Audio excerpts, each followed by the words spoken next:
E depois dessas coisas, o Senhor falou a Abraão numa visão: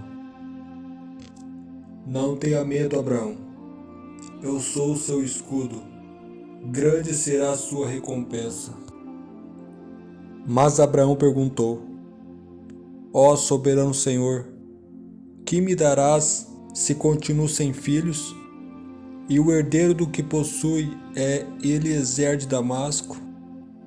Gênesis capítulo 15, verso 2. A promessa de Deus a Abraão de abençoar não dissipou o doloroso problema que atribuía a Abraão. Ele não tinha família a quem Deus poderia abençoar. Havia um costume antigo e leis em relação à herança. Os filhos e a terra de um homem eram sua riqueza.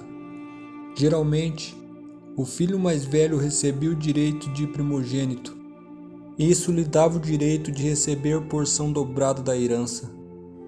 O restante era dividido entre os outros filhos, ou, na falta deles, entre as filhas. Mas para alguém sem filhos, tratava-se de uma condição adversa. Já que Abraão não tinha filhos, sua herança ficaria para um servo. Então Deus responde a Abraão dizendo: O seu herdeiro não será esse. Um filho gerado por você mesmo será o seu herdeiro. Gênesis capítulo 15, verso 4. Quando Abraão duvidou, Deus assegurou que ele teria um filho. 10 anos se passaram e Abraão ainda não tinha descendentes. O patriarca parecia ter perdido a fé. Não mais acreditava que fosse possível ter um filho com Sarai, que esta, sem esperança, o incentivou a recorrer a uma prática da época do Antigo Oriente Próximo, arranjar uma substituta. Então Sarai chegou a Abraão e disse: Já que o Senhor me impediu de ter filhos, possua a minha serva Agar. Talvez eu possa constituir família por meio dela. Abraão atendeu à proposta de Sarai. Quando isso aconteceu, já fazia 10 anos que Abraão, seu marido, vivia em Canaã. Foi nessa ocasião que Sarai, sua mulher, lhe entregou sua serva egípcia Agar. Gênesis capítulo 16, verso 2 e 3. Uma escrava por nome Agar, serva de Sarai, foi nomeada para essa função. Funcionou. A estratégia parecia mais eficiente do que a fé nas promessas divinas. A passagem que descreve a relação de Sarai com Abraão relembra a história de Adão e Eva no Jardim do Éden. Os dois contextos compartilham uma série de temas comuns. Sarai, como Eva, foi ativa. Abrão, como Adão, foi passivo. Como também verbos e frases: ouvir a voz, receber e dar. Esse paralelo entre as duas histórias implica na desaprovação divina quanto a esse curso de ação. No mundo antigo, a fertilidade de uma mulher era de tremenda importância. Em culturas agrárias, representava grande vergonha e potencial pobreza se a mulher fosse incapaz de gerar filhos, especialmente filhos homens. Em razão disso, era prática aceitável para uma mulher concordar que sua serva dormisse com seu marido. Toda criança concebida por tal cooperação era considerada herdeira do marido e da esposa. Mas apesar desse tipo de adoção ser prática comum, não tinha aprovação divina. O apóstolo Paulo se refere a essa história para mostrar seu ponto de vista sobre obras versus graça.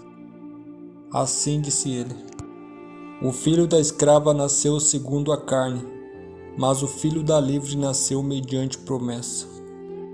Isso é usado aqui como ilustração. Essas mulheres representam duas alianças. Uma aliança procede do Monte Sinai e gera filhos para a escravidão. Esta é Agar. Agar representa o Monte Sinai na Arábia e corresponde à atual cidade de Jerusalém, que está escravizada com os seus filhos. mas a Jerusalém do alto é livre e é a nossa mãe. Gálatas capítulo 4, verso 23 a 26. Em ambos os relatos, o resultado foi o mesmo. A recompensa imediata da atitude humana, alheia à vontade de Deus, levou a problemas posteriores. Observe que Deus esteve ausente durante toda a ação. Sarai falou sobre o Senhor, mas nunca falou com ele. Nem Deus falou com nenhum deles. Essa ausência divina é marcante, especialmente depois da intensa presença divina no capítulo anterior.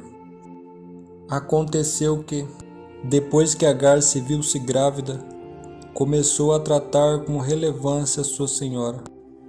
A relação entre as duas já não estava como era antes, e Sara era constantemente desprezada por Agar, pelo fato dela ser mãe e Sara não. Tal desprezo fez com que Sarai tomasse uma difícil decisão.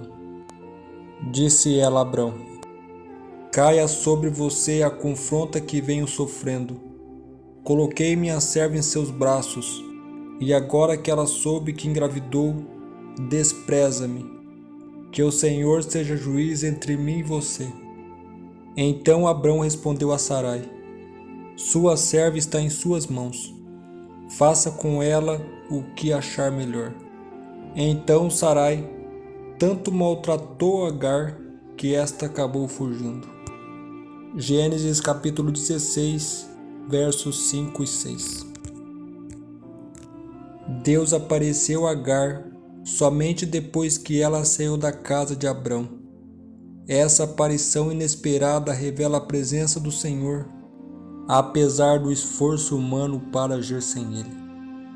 A referência ao anjo do Senhor, registrado no verso 7, é um capítulo frequentemente identificado com o Senhor.